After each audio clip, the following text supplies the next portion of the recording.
বোন বাড়ি যাবে সেই জন্য ওকে খেতে দিয়েছি সকালবেলায়। আর এখানে ওকে বেসন করে দিয়েছি আর মুড়ি, জল দিয়ে মুড়ি খাচ্ছে, কারণ বাসে গেলে ওর একটু প্রবলেম হয়, সেই কারণে বেশি কিছু খেয়ে গেল না। এই যে আমি এখানে ছাড়তে এসেছি ওকে। তো বাড়ি ফিরে এখন রান্না বান্না করার পর চলো তোমাদেরকে দেখাই কি রান্না করেছি আজকে। আর মনটাও খারাপ ছিল, ভালো একদমই লাগছিল না।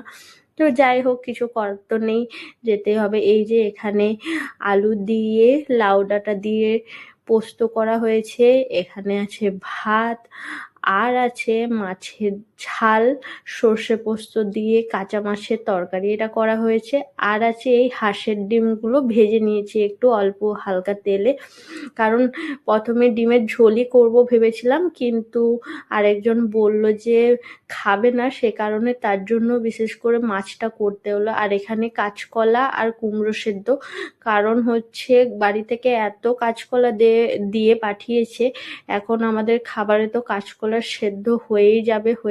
যাই হোক, তো আজকে এগুলোই রান্না করেছি। চলো থালা সাজিয়ে দেখাচ্ছি। আর মনটা তো খুবই খারাপ, কিন্তু কিছু করার নেই। তবু এই যে নিজের থালা সাজিয়ে চলে এসছে, ওখানে ওকেও খেতে দিয়ে দিয়েছি। তো তোমাদের ভিডিওটা কেমন লাগলো অবশ্যই জানিও। আর ওকে।